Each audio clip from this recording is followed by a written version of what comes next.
Are we ready? Well, Tim, you'll begin us with prayer, and then we'll get started. Father, we love you. We praise you. Lord, we thank you for your Son and what he did for us on the cross. Father, open our hearts and our minds to your word and to our study tonight that you have for us. In Jesus' name, amen. Amen. Well, tonight we're going to look at the books of Nehemiah and Esther, and then also a quick look at Job. We won't go chapter by chapter, verse by verse in Job, but we will talk about it, and then have a little introduction to the poetical books. And so we'll first look at Nehemiah. There's debate as to who wrote Nehemiah, and it goes between either Ezra or Nehemiah. The Jewish Talmud attributed to Ezra, but the text itself indicates that it's autobiographical, because there's several places where the author of Nehemiah refers to himself, and he's Nehemiah talking. So either theories would go is that Ezra did it using Nehemiah's memoirs and just quoted them, or that they were two separate works that were later combined, because there's portions of Ezra that clearly indicate it's autobiographical with Ezra. And so we don't know. What we do know is that from as far back as we know, this has been accepted as the Word of God, and it's been, sometimes the Jewish scriptures put it together, sometimes not, whatever. In Nehemiah, I see the key theme of Nehemiah being that of restoration. It goes between either restoration or rebuilding. And since I call it Ezra rebuilding, I'll go restoration with Nehemiah. So there's a difference, but it's really about the same. And of course, the message of Nehemiah is that God's restoration of the nation was accomplished through the leadership of Nehemiah. And in some ways, the book of Nehemiah focuses on Nehemiah as a person and how he fixed it, which is why I went with that kind of a message. Broad outline: first 6 chapters is restoring the wall. And then the last 7 chapters, chapters 7 through 13, is restoring the people.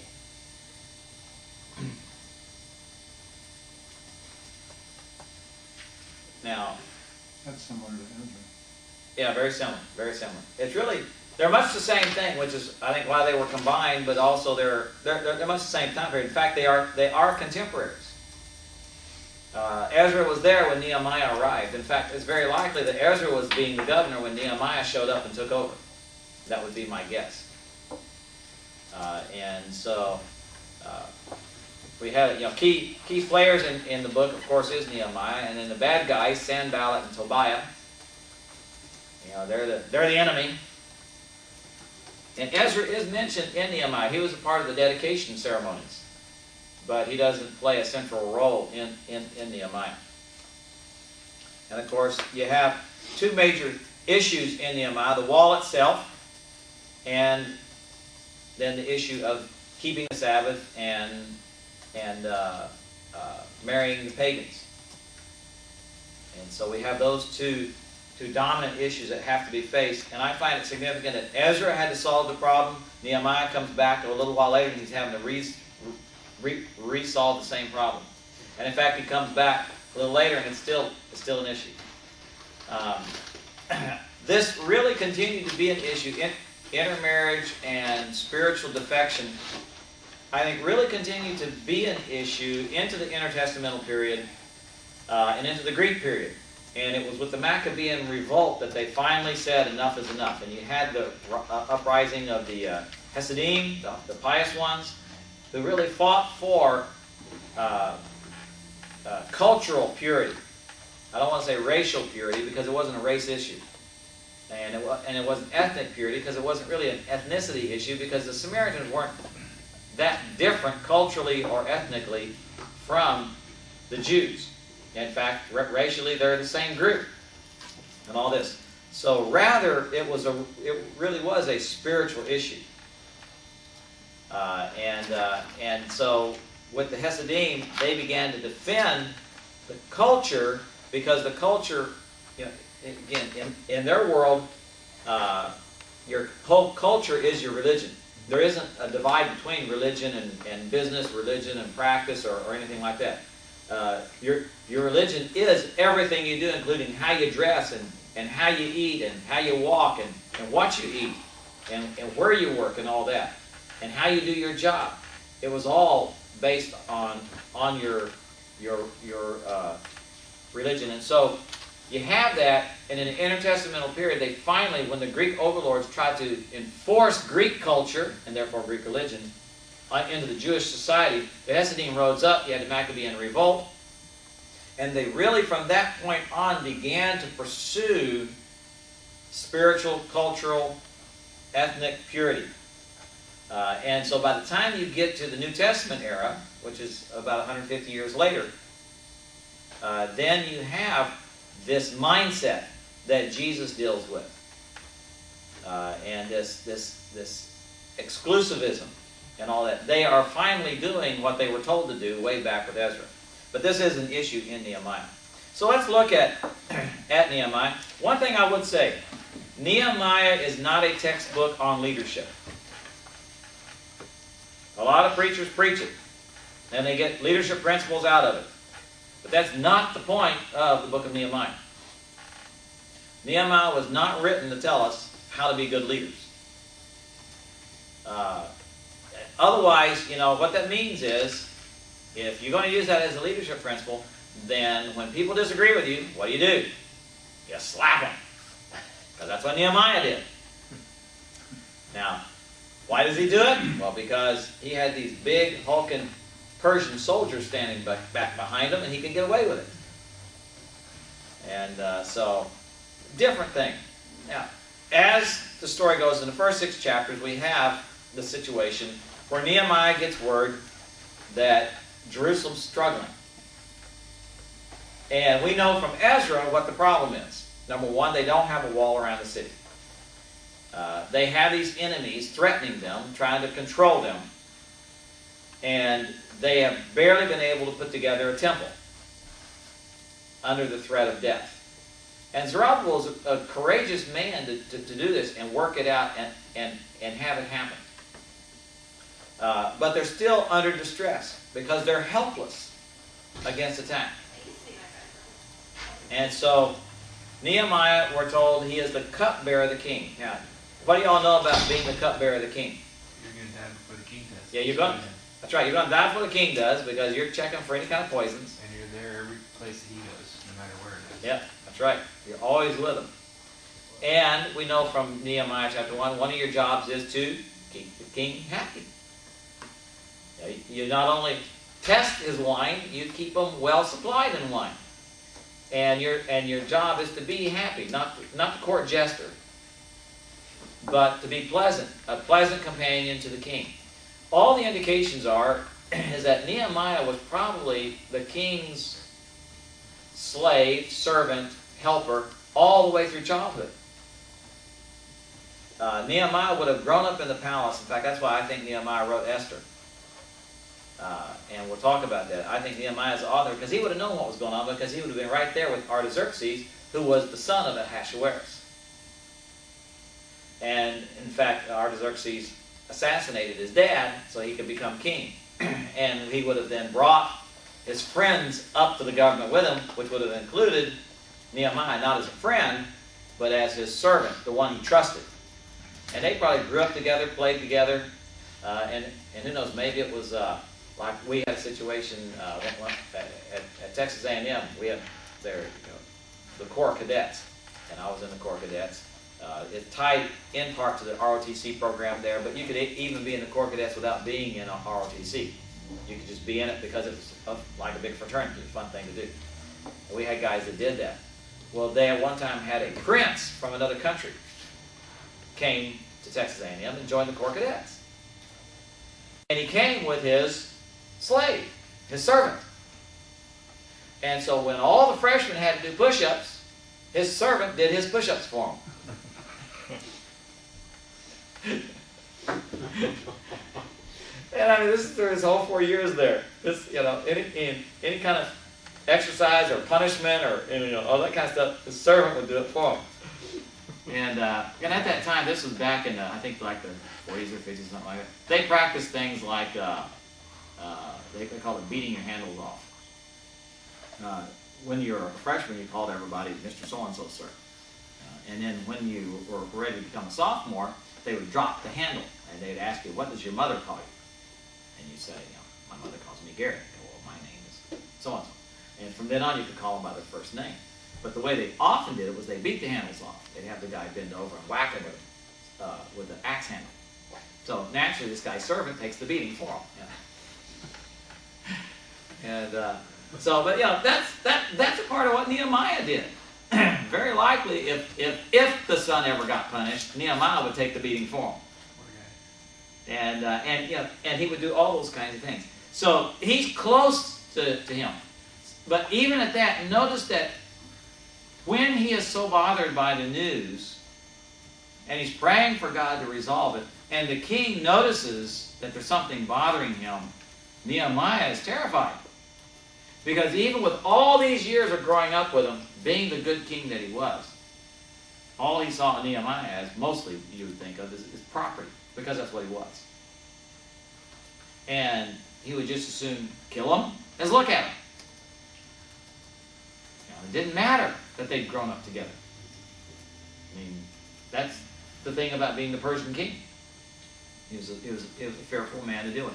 So that's why Nehemiah shoots up that quick prayer.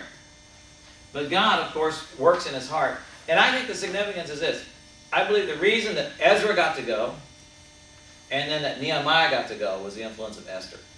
Even over Artaxerxes. Even though she wasn't his mother, her influence as the queen after Vashti got deposed. And Artaxerxes very likely was the son of Vashti. I'm not sure if anyone's ever figured out exactly who his mother was or what her name was. Because even the queens had different names, so it's hard to put your finger on who Vashti really was. I mean, we know from history because he did depose her and all that. But Artaxerxes was very likely influenced by Esther to be favorable towards this idea of rebuilding Jerusalem. And so when Nehemiah requested it, of course, God blessed it. And he is sent. And it's interesting that he's sent for 12 years. It's not a short stint. So he's sent to be governor. Now, when he arrives, what's the significance of his strategy? First thing he does is Checks out the wall. yeah, he checks out the wall, but doesn't tell anybody what he's doing. And then he gives his plan. Now, what's the key to the success of his plan? What do you notice about the plan as you read through the text? Gets everybody involved. He gets everybody involved, and which part of the wall are they fixing? They each fix a part that's close to their home. That's right. That's right. The nearest to their house, they're working on. Now, why is that a good strategy? Double the effort to get it done so that you're protected. Right. And you're going to do it right because you don't want the enemy coming through next door to your house. Really good strategy. Now, any idea how long it normally took to build walls? To build or rebuild? Either way. But to build, especially. Years. Yeah, it took years normally. It normally took years.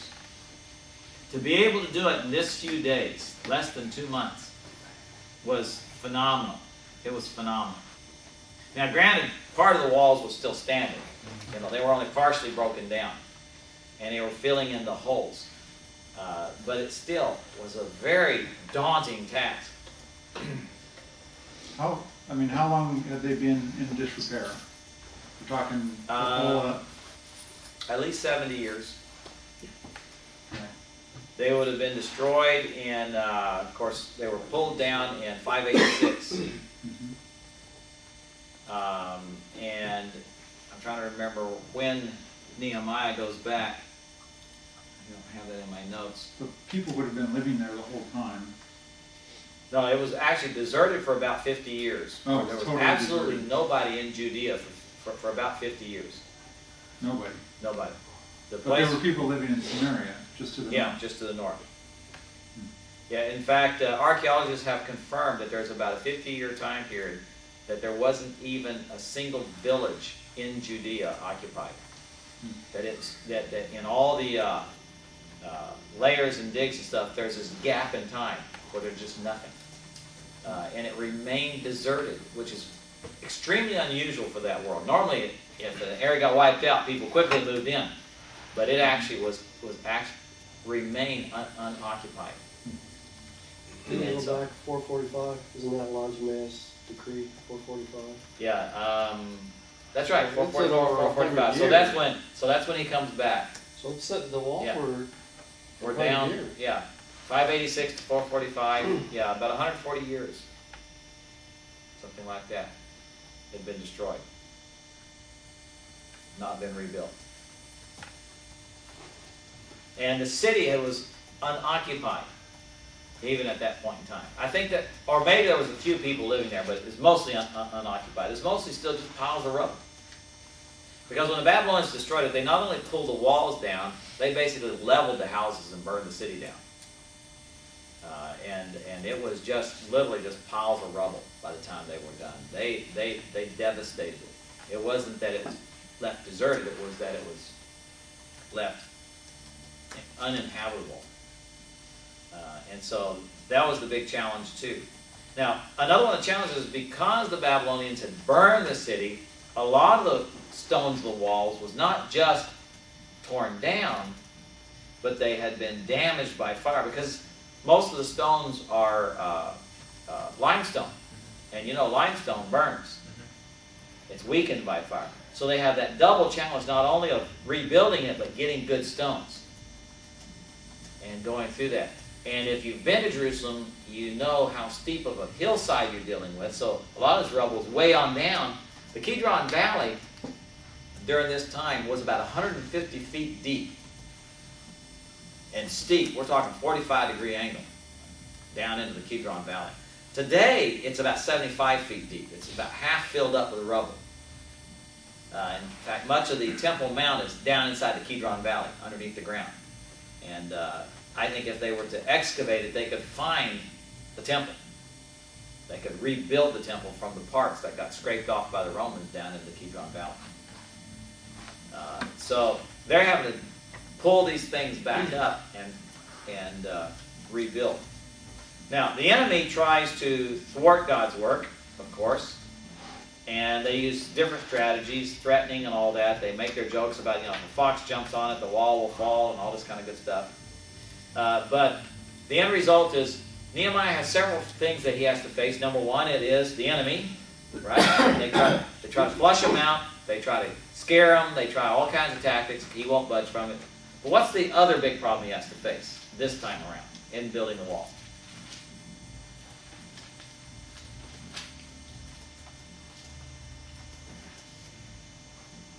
What were the princes doing? Arguing amongst themselves about who was actually in charge. No, something else. People began to run out of money. Oh yeah, that's right. And they were then taken Vultures. because people needed food. Yeah, they were vultures. Yeah, immediately they start charging people for food, and then they're taking their property, and they're eventually reaching a point where they want to take their kids as slaves. So you got this wealthy group who are taking advantage of the situation to really rip off all the common people. And Nehemiah steps in, and he not only makes them restore the people and do according to the Mosaic law, which was to loan at no interest, but what does he do?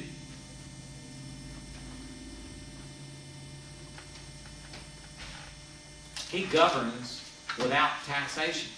He governs for free. In fact, he not only governs for free from his own monetary source, from his own income, he then also feeds, what is it, about 150 people at his table? 100, yeah. I mean, so he's paying the country to let him be their governor, in a sense. He's governing at no cost to the people in order to relieve them. And so he's providing an example to the other leaders of how it ought to be done. It's great leadership quality. Yeah, it is. In fact, that's the thing is, that's why this makes such good teaching on leadership. He does everything right. He is a true servant of the people. And you know, it's sad, even in Christian organizations, how much egos get involved. In Peter says that the way a pastor is supposed to lead is by example, not by domination. Not by fiat or edict, but by example. And that's not what our culture likes. Our culture likes the pastor to be a CEO. And then you can blame them for everything. But what the church really needs is someone who leads by example. You know, I find at the college level, and this would be true at seminary level, good servant leadership, as they call it. That's the catchword, you know, which is a bunch of propaganda, a bunch of hooey, as we would say. A true servant leader sees himself in a role of enabling the people under him. In other words, he's there to get the problems out of their way so that they can do what they do best. That's what a good servant leader does. And in a sense, a pastor would do the same thing. His role with the flock is to enable them to minister and not to control everything. But it gets really difficult because we don't have real mature flocks. And you have people move into the flock who are tares and not wheats, or who see it as a chance to build their own little kingdom. And so on one hand, you have to balance that out. But you have to model godliness and godly living. And you also have to enable those people that God is really wanting to work through and use. And that takes a certain amount of humility.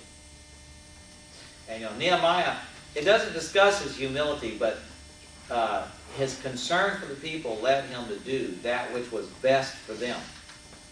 So he's doing this at great personal loss. I mean, this is an expensive venture for him. Now, obviously, being the cupbearer of the king, he was no financial slouch. Apparently, it was quite beneficial to be the cupbearer of the king. And he had great resources at his disposal, but he was using them for the good of the people.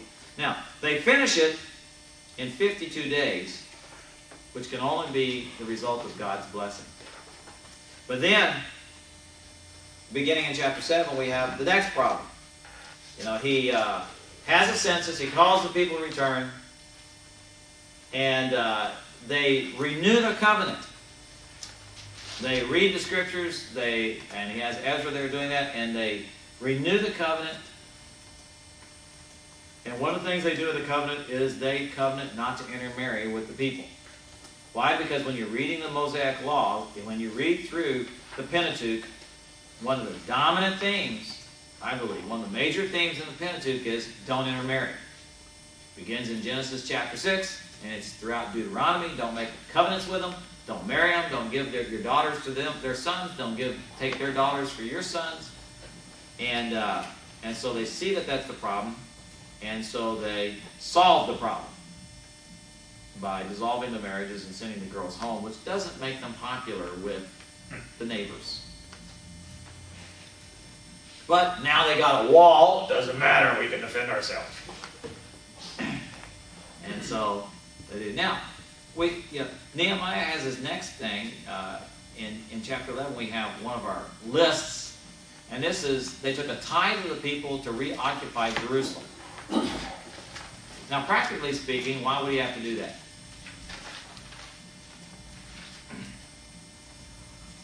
Well, what good is a walled city if no one's there to occupy it? Now, the enemy can sneak in and get control of it. You have to have enough people to be able to defend the city in order to make it effective as a defense. But also, if it's going to be the capital, and if they're going to have a temple there, and they're going to meet the needs of the people, you got to have someone living there to make it happen. So, as governor, he's able to force that to happen. And so he doesn't just restore the city walls, he restores the city itself. Because one of the things that was prophesied was that the city that was to be destroyed by the Babylonians would one day not only be reoccupied, but outgrow its walls. So you got to begin that process. And so he does. Now, they have the dedication of the walls, and this is where Ezra is mentioned, and they go through the ceremony of dedicating the city, but also dedicating the people to serve the Lord. Nehemiah, apparently, after this is all done, he governs for his time, and he goes back home. Goes back to the king. And then after a time, he decides to come back and govern a little while longer. And when he gets back, we have the situation with Tobiah and all the bad guys. And what has happened while Nehemiah's been gone? They started intermarrying. Yeah, they started intermarrying. And why are they intermarrying? That's the key. The people who are intermarrying, why are they intermarrying? Because it is made evident in the text. And the reason is they're forming alliances, business alliances with these guys. And they're trading daughters as a part of the deal. That's what's really going on here.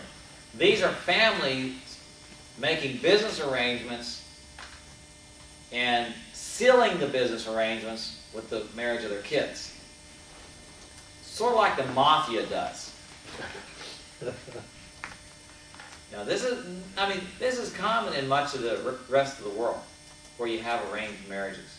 Families will get together. In fact, my mother and their best friends in Egypt got together and wanted to arrange for me to marry her daughter. And when they came back to the United States, I was still single. They came to the United States for a while. And my mom put the hint, not the heat, but the hint that I ought to consider it. Oh, there's no way. And after we spent some time with them, I was home visiting at the time, and so she went to see him. And of course, I drove her there. And after she saw her and she saw why I didn't want to marry her, she agreed with me. Says, "Yeah," because it was a very strong-willed gal. But there was one good trait that I noticed about her, and that is that her dad, all of life growing up, her mother would be, and her dad would patiently put up, and then he finally turned to her and go, "Enough." And she'd go, "Duh." And so this gal was going, and I turned to her and said, "Enough." And she went, "Oop." May not be such a bad deal after all. But anyhow, we didn't unite our two families through marriage.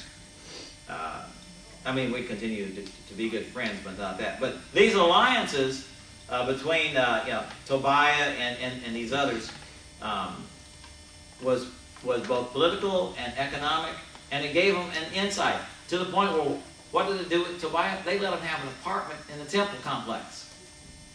These apartments were supposed to be set aside either for priests or as storage rooms for the temple service. And of course, Nehemiah solves that. He cleans up the mess. But you have even the priests intermarrying and their kids intermarrying. Now, what's the difference between Nehemiah's solution and Ezra's solution? Same problem, different approaches. How did Ezra approach the problem of intermarriage? You remember? He wept. He fell down to the ground and he wept. And it embarrassed the leadership to the point where they said, "Hey, we better fix this." Now that shows their respect for him. And I think it was a spiritual influence. Again, my dream would be that we could all have that kind of an influence, that when our heart is broken, the congregation's heart is broken. And that's that kind of a healthy relationship. Something for projector side. Oh. Now, Nehemiah solves it a different way. Yeah, he works them over. Now, he has the advantage over Ezra in that he's got, like I said, troops to support him. But he's also, socially, he's above them. He is the cupbearer of the king. And so he deals with them in the way appropriate for his office, in that sense. I think it reflects the fact of the environment that he's grown up in. But it is a different way, but it is just as effective. He whacked them around and straightened them out and cleaned up the mess. But like I said, we know from history that this continued to be a problem until the period of the Maccabees, when they finally got it and realized, we just can't do this. We can't compromise. But even then, after that, even then amongst the, later on when you had the development of the Sadducees and the Pharisees, the Sadducees continued to do these kinds of things. There was a spirit of compromise that continued throughout the Jewish history. There were always those elements who wanted to accommodate Greek culture or Persian culture, but the righteous ones, those who were truly spiritually committed, stuck with maintaining spiritual purity. Now, how does that relate to us today? By application. Or what's the principle behind this that would relate to us? Not being unequally yoked. Yeah. In the New Testament, we're commanded not to be unequally yoked. Now, that command actually has to do more with business arrangements, partnerships, but it includes marriages. And when we're doing counseling, that's one of the things we need to be aware of. I repeatedly, with my college students, harp on the fact that they shouldn't do evangelistic dating or marrying, and that it's disobedience. How about, can you be unequally yoked spiritually between two Christians? Some people say yes. I don't think so. Well, exactly what do you mean? In other words, one is so much more mature than the other that they shouldn't get married. Some people think that. But I wouldn't say that. Now, I would say this. If there's too many theological differences, then I counsel them to think long and hard. Because your theology is going to impact, especially in child raising and things like that. But you also should look at other things. There are a lot of different areas when counseling that you need to be aware of. If they are philosophically opposed, they think, oh no, we can overcome it. No, I mean, if their approach to life is so drastically different that you can see it's going to cause problems, that needs to be brought out. One of the things I've learned being married to a Chinese, there are cultural differences. And it has caused strife in certain areas. And sometimes we try to figure out, is it really a cultural difference, or is it a male versus female difference, or is it a difference between the way our families operate? Sometimes it's that. Or all the above. Yeah, or all the above. And it makes for some interesting compromises and for some interesting battles. And I'm sure y'all have experienced much the same thing. But with Nehemiah, he was facing the unequal yoke issue. And we really need to be aware of that. And in the raising of our children, to make them aware of that and of the consequences. And to step in at times and say, no, this is not going to be good. When was the Maccabean War? It would have been about 135 to around 135 BC. Started, I think, about 139, 137, something like that. They gained independence about 135, 134. No, the Bar Kokhba revolt was 135 AD. Oh, that's 80. Yeah, after Jesus. Maccabean started Maccabean about was 160. Yeah, okay, about 160, yeah. And they gained their independence, I think it's 135, 134, somewhere around there. And it began with the desecration of the temple by Antiochus IV Epiphanes. Yeah, I remember that part. Yeah. Okay, well, let's move on to Esther then. Well, just a second. Okay. I don't want to. Yeah. No, ask away.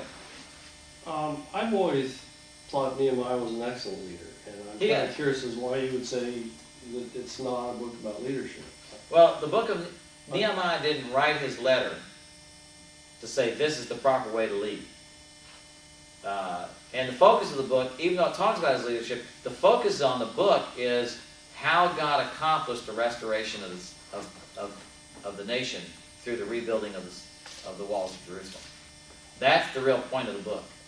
Well, and so the focus is not on Nehemiah as a leader, it's on how God used him to accomplish his purposes. But you're not saying we couldn't use it for No. leadership example? No.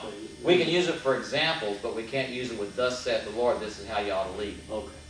That's what I mean by that. So it's not a manual on leadership, though it's great examples of leadership. Okay. Just like you would say, Joseph provides some great examples of leadership, of how when you're put in a leadership position, you don't take advantage of it, but also you think of the good of the people and of the good of your king, and in this case, I mean, look at, by the time he was done, Pharaoh owned everything. What a great thing. So, different ones you can get those. I mean, David had some great leadership principles too. But nothing in the book of Samuel is about how to be a leader. It's about what God was doing through his mediating rulers and that kind of stuff. Okay, well, let's look at Esther then. Again, I would guess that Nehemiah is probably the author. And the reason I think this is because the issues in Esther were the issues the people were facing in and around Jerusalem when Nehemiah is there helping restore the city. They're living in fear of being wiped out. They're being threatened with extermination by the enemies around them. And they're small and helpless. And the nearest help is months away. Even with Nehemiah's governor. By the time help can come, Nehemiah's going to be dead, even though he is the cupbearer of the king. And granted, the king will be really mad when he finds out that Nehemiah's been killed by these guys, but it doesn't do the people there much good while they're waiting for him. So I suspect it was Nehemiah. Some people go with Mordecai. The reason I don't go with Mordecai is because of the last chapter, chapter 10. It speaks of Mordecai in a third person kind of thing. I mean, it could have been, or it could have been somebody else.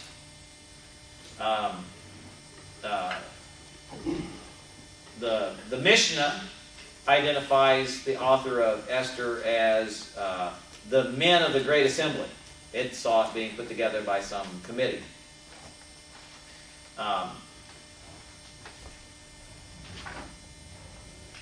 Now, what we do know, here's Nehemiah began to serve about 464 BC. That's when Artaxerxes bumped off Ahasuerus. So this story had to be written either before then or after then, but we don't know. It looks like it's written. I believe that its purpose is written to encourage the Jews, but not especially the Jews in exile. I think it's to encourage the Jews in Judea. What I see as the dominant theme here in Esther is God's preservation of his people. And the key there is it's God's preservation of his people, which is significant because God's never mentioned in the book of Esther. The only book of the Bible that doesn't have the name of God in it somewhere. And the message I summarize Esther into is the sovereign care of God in preserving his chosen people is demonstrated as working through circumstances and an exaltation of key persons in order to nullify the attempt of their enemies to destroy them. Again, it's the exact same situation that they're facing in Judea. Now, the broad outline, the way I would do it, is the first couple of chapters is favor with the king. That's how I title it. You have Vashti fired and Esther elevated. And then chapters 3 through 9, you have the preservation of the people. And of course, chapter 10 is an epilogue, just some closing comments. Of course, the key players in Esther would include Ahasuerus, Esther herself, Haman and Mordecai. Those are the things. And of course, Esther makes for a great play. In fact, the Corbin College is doing Esther for their play this fall. And it's great drama, great fun. And we know from Jewish culture, when they celebrate the Feast of Purim, they read through this, and every time Haman comes on the scene, what do? Boo! And when Mordecai comes on the scene, they cheer, and it's a great fun thing. Jesus would have participated in this. I mean, this has been with them since those times. And would have been great fun. Now, who is Ahasuerus once again? Xerxes. He's Xerxes, the Greek king Xerxes. And Esther begins, of course, with the situation of this big banquet. Now, we know from history what this banquet was, a 6-month-long banquet, was the pre-Greek invasion party. Xerxes prepared to invade Greece. And he after he got everything ready, he had a 1,000,000-man army. He thought he was unstoppable. And so he threw this big party to celebrate. And apparently during this party, he asked for his wife, Vashti, to come show herself to all his guests. And we're told that there was the men's party and there was the women's party. They kept them separate. And she told him, no thank you. Now there's some debate. Was it that he wanted her just wearing her crown? In other words, come in the nude, and she said, no, I won't be embarrassed? Not likely. I mean, people who suggest that doesn't fit with anything that you would see in their time and culture. It's more like, come in your royal robes and I want everyone to see how good looking you are. And she basically says, I'm busy. And knowing him, he was a drunk, and it's interesting though, it said that you didn't have to drink. He gave people the option to drink or not drink. But it's really a big drinking party, a big wine party is what it was, amongst other things. So she is deposed. Now in chapter 2, of course, Esther is found, she's trained, she meets him, and she becomes the queen. Between chapters 1 and 2 is the war with Greece. Who's empowering Greece then? It was a bunch of independent city-states. They didn't really have... They didn't have a central... Philip is the next generation. He's about 100 years later. Philip and then Alexander about 100, 120 years later, something like that. Now, there's a movie out called I think it's called The 300 Spartans. It's either 300 or 400 Spartans. I always forget the number that is. Yeah, the 300 Spartans. And their king, King Leonidas, what happened was the Spartans found out that the Persians were coming. They sent word to the other Greek city-states, and no one believed them. So he took his Spartan troops, and he went to this valley. It was the valley coming into the Greek mountains. It was the one pass. And he planted them in that valley, in the middle of that valley.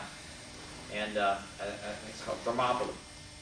And he held off the Persian army for some time. Just him and his men. And he did it knowing that they weren't going to survive. But he did it in order to hold them long enough for the rest of the Greeks to figure out what was going on and get organized, which they did. Now what happened was he was betrayed. Someone, for the right price, showed the Persians a secret pass around them through the mountains. And so the Persians snuck guys around them, got behind them, surrounded them, and then finally wiped them out.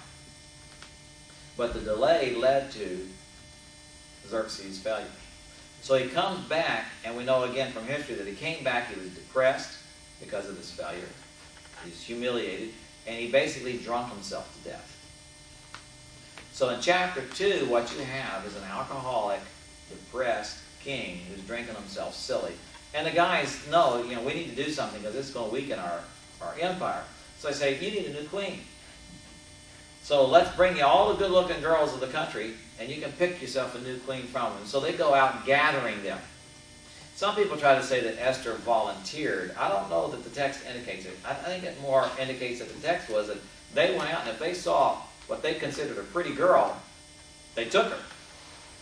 And she went into Harem A, where she was trained for a year. And it talked about how for a year they had on, how to do perfumes, and a year, or 6 months of one and 6 months of the other. So then when they were ready, they had their one night with the king. And they could take anything with them that they wanted to, because they weren't coming back. They went from Harem A to Harem B, which was his wives and concubines. And it's a very cruel system because they're basically now a prisoner because they're the king's wife or concubine, and they're guarded by eunuchs, and they have apartments and they're provided food and that kind of stuff. But it's very likely that there were girls who, after their one night with him, never saw him again and lived out the rest of their life in this harem, cut off from their family, and never to have a husband or anything because he didn't remember them. Because unless he asked for them by name, they just simply sat in the harem. And so Esther is chosen. Now, chapter 2 ends with a little aside that there were these two eunuchs who guarded the gate of the king, and they got mad at the king, and they wanted to assassinate him. And Mordecai found out about it and turned them in, and they got hung. And in God's sovereign design, things are being put in place. Now, where is God in the book of Esther? Well, he's behind the scenes, even in this incident. Now, chapter 3 brings us to the situation of Haman. And again, it's a familiar story. He's mad because everyone's not bowing to him. Now, Mordecai would bow to the king, but he was not bowing to Haman. You did bow to the king, and you bowed to God. You bowed to the king because he was God's representative. But you didn't bow to anybody else.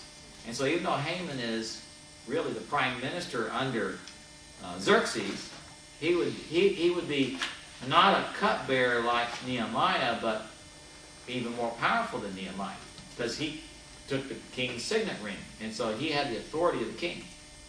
Almost along the lines of Joseph, yeah, more like Joseph was in Egypt, but with an ego different from Joseph's. Yeah. And of course, he comes with his plan to wipe out the Jews. And Mordecai's request to Esther, when she finds out what's going on, the key verse, I think, of the book is where he says to her, "Do not think in your heart that you'll escape in the king's palace any more than all the other Jews. For if you remain completely silent at this time, relief and deliverance will arise for the Jews from another place, but you and your father's house will perish. Yet who knows whether you've come to the kingdom for such a time as this?" And of course, she responds, We pray about it. yes, pray about it. It says, in the book of Esther, it says, "I want you to fast."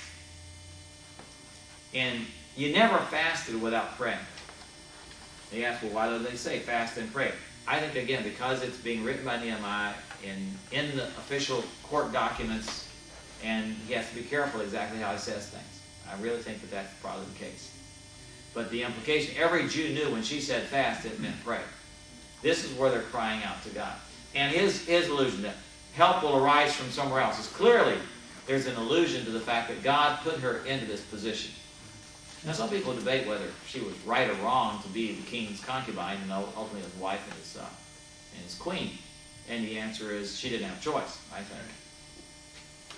And again, by God's design, he positioned her for the sake of the Jews.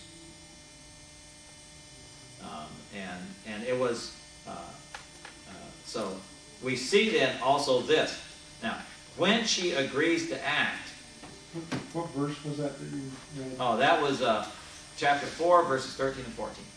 No, Chapter 4, verses just 13 a and 14. short aside, you're saying that these were official documents? Well, no, not official court documents, but for him to write it, if Nehemiah wrote it, and he is a government official, then it would still be under the scrutiny of the king.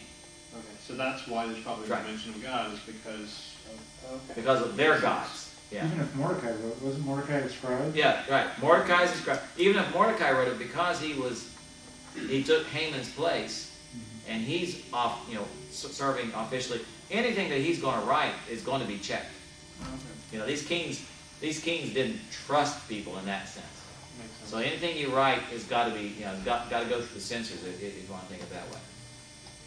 So that would be my understanding of why it ends up being written in this way. And yet God is very evident in it. But Esther's plan, Esther's human strategy is she's going to tell the king, and so she invites him to his favorite activity, boozing, a wine party. And she invites the enemy, Haman. But she doesn't just throw herself and panic. You see her wisdom, because she says, let's tantalize him. And so he says, what do you want? He says, I want you to come tomorrow for some more wine. And he knows she wants something. Got his curiosity up, so yes, he agrees to it. And then the hand of God is that he can't sleep. And again, these are the circumstances through which God works. And that's the whole point of the book, is that you can see God's working through Esther, but he's also working through other circumstances, which is he can't sleep. So he calls the reader to come and read his exploits, I guess you'd say. And in God's design, when do they come across the fact that Mordecai saved his life? Just as the sun is rising. He can't sleep all night long. And of course he asked the question, well, what have we done to honor this guy? Of course the answer is, Nothing. And so, of course, in God's design, who's waiting out in the door?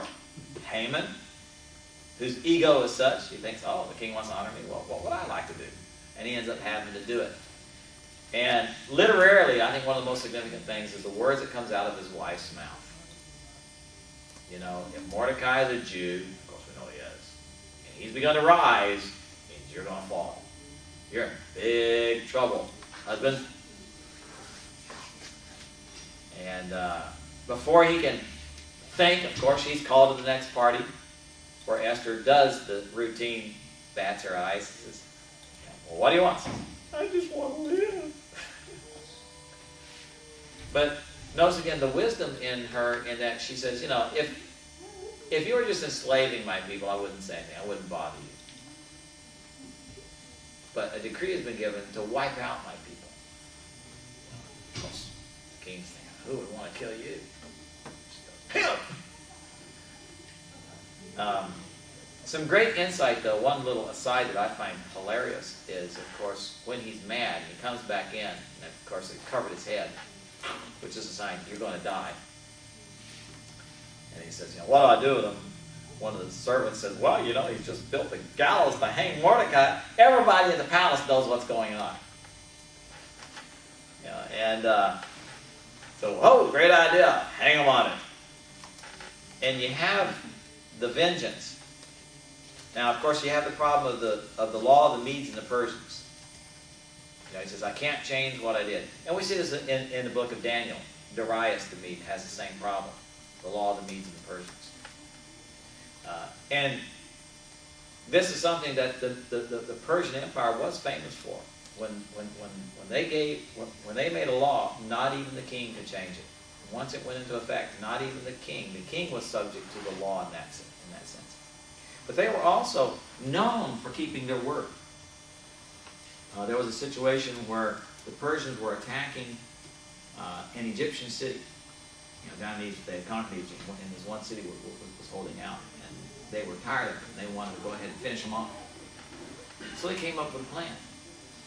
And what they did was, during the night, they dug this big hole, and they built a frame over it, a roof over the hole, and then they covered it over with dirt, and they pitched a tent over top of it, and they put their tables and chairs inside this tent, on top of this hole.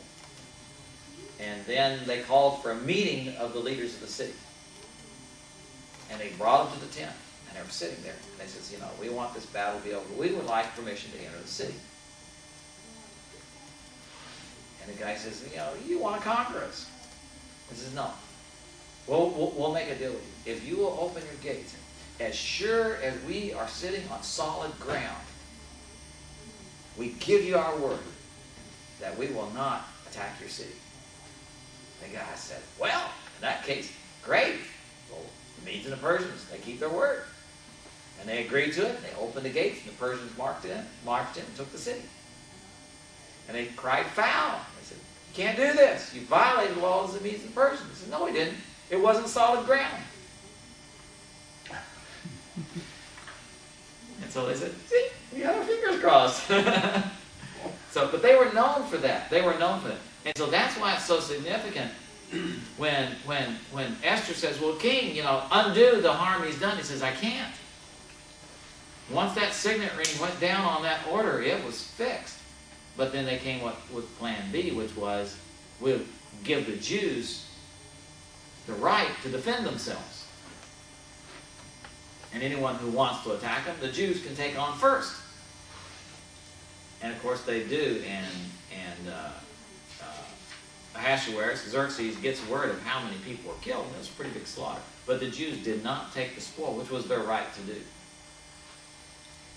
Instead, they left it untouched. Now of course, Mordecai is promoted, and they institute the Feast of Purim to celebrate this. And in the country, they did it on one day, and in the city, they did it on another, because they extended it in the capital city. And what we know of the celebration of the Feast of Purim, even to this day, It is. It's a big feast. It's their Christmas in a sense. Or their 4th of July and Christmas and everything else wrapped in together. It's like a big party. And in fact, unfortunately, in modern Jewish practice, and I guess for centuries it was, it's a big drinking party. And they continue to drink, they say, until they can't remember if, which one to bless and which one's to curse. And so when they begin blessing Haman and cursing Mordecai, they know they've had enough.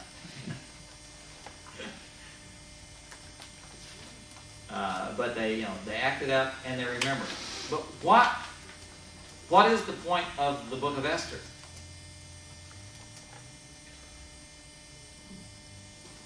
God's in control. Yeah. God can protect his people no matter how bad the circumstances seem. I mean, Haman was the most powerful man in their world other than the king himself. And he had a whole Persian empire behind him. It looked like they were going to get exterminated. It looked completely hopeless. But yet God worked through people and circumstances to preserve his people. He continues to do that to this day. Here's an interesting historical aside. Back in, what was it? When was it that Stalin died? Back in the 50s? Anyhow, Stalin came up with a plan. He called the Politburo together and he says, we're going to exterminate the Jews. And here's our plan. We're going to have a riot in such and such a city. And the people are going to riot and attack the Jews. And we're going to announce that we need to relocate all the Jews in Russia for their protection. And we'll move them to Siberia.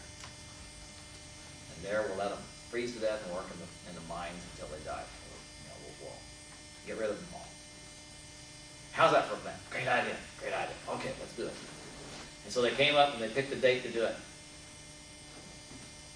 And a week before it was supposed to happen, he had a massive stroke or heart attack and died. And on the day the plan was supposed to go into effect, his body lay in state, and they were having his funeral, and people were filing by. The day of his funeral, that day, Jews all around the world were celebrating the Feast of Purim. Oh, wow. Now there is God's sense of humor. Wow. Another reminder, even today he preserves his people. Even to this day, he can preserve his people and protect them. And the Jews needed to know that because they were feeling vulnerable. They were very vulnerable. And yet, that is the point of Esther. Let's go ahead and take a pause, stretch, and then we'll start talking about